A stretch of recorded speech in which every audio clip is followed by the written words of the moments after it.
भगवान शंकर पर चढ़ा हुआ गुरुवार की प्रदोष शत्रुओं का नाश करती है। भाग्य में अगर लिख दिया मेरे ओघड़दानी ने तो गया हुआ भी वापस बुलवा लेता है। वो ओघड़दानी, वो विश्वनाथ, वो शंभू है। पहले हमने कथा में कहा है, आप लोगों ने सुना कि नहीं सुना हमको नहीं मालूम। स्मरण किया होगा कि शिव महापुराण में पहले वर्णन करा है कि शंकर जी पे चढ़ा हुआ जल लाकर अपने दरवाजे की चौखट पर छींटो। सुना था कि नहीं सुना था? जम के बोलो जरा। सबने सुना था ना कि अपने दरवाजे की चौखट पर छींटो, अपने दरवाजे के अंतर्गत छींटो। उसका कारण क्या था? उसका केवल एक कारण है कि भगवान शंकर पर चढ़ा हुआ जल अगर थोड़ी सी भी रज लगकर आ गई, भगवान शिव का चढ़ा हुआ जल अगर हमारी चौखट पर, दुकान पर आकर अगर छिटक दिया तो कुबेर का भंडार मेरा महादेव भर ही देता है। और तो और कितना सुंदर संवाद किया महाराज जी। प्रयास करिएगा जीवन में एक बार बन सके, अगर बन सके जीवन में एक बार प्रयास करिएगा। अगर गुरुवार का प्रदोष पड़ जाए, कौन से वार का?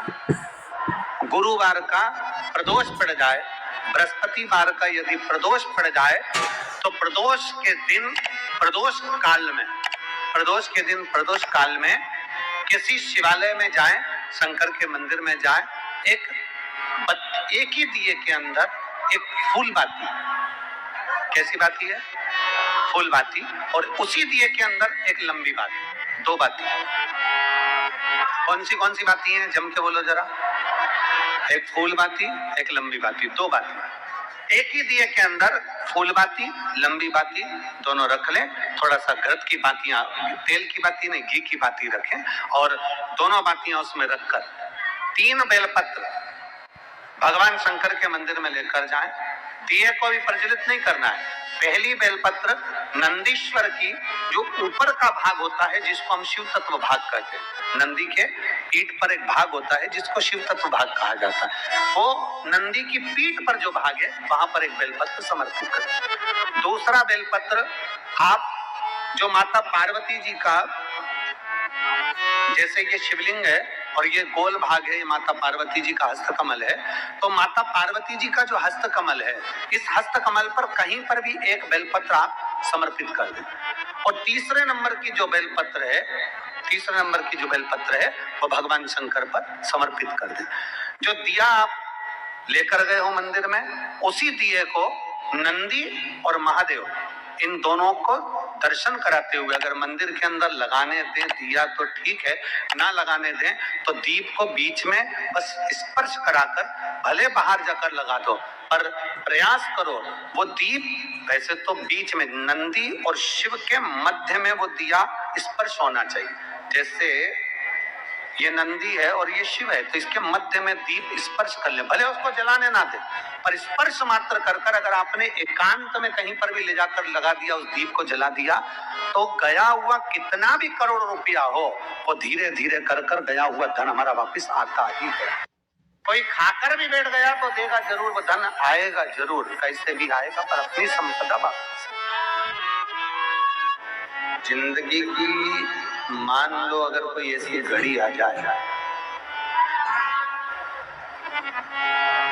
आज विश्वनाथ जी की धरा से ये बात लेकर जा, कभी मान लो ऐसी घड़ी आ जाए कि कितना बड़ा दुख सामने आकर खड़ा हो गया, कोई निर्णय नहीं निकल रहा उस दुख का। शिव पुराण कह रही है, भगवान शंकर का पावन चरित्र कर रहा है, बहुत बड़ी विषमता में फंसे हुए, बहुत बड़ी समस्या में गिरे हुए हो, बहुत तकलीफ घर में चल रही है, बहुत कष्ट है, तब कारकोट सर्प की ये कथा कहती है, कारकोटेश्वर महादेव की कथा कहती है कि 12 बेलपत्र, कितनी बेलपत्र? 12, 4 गड्डियां 3-3 बेलपत्र की बनी और 12 बेलपत्र अशोक सुंदरी वाला जो स्थान होता है, सबको मालूम है ना अशोक सुंदरी का स्थान?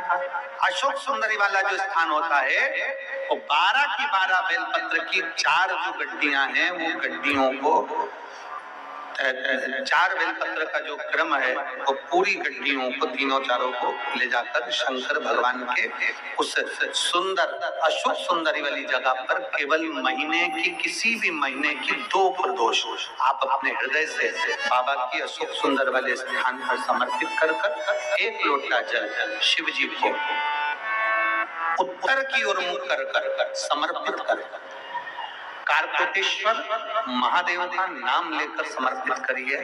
कैसी भी विषम परिस्थिति चल रही होगी उसका हल निकल ही जाएगा,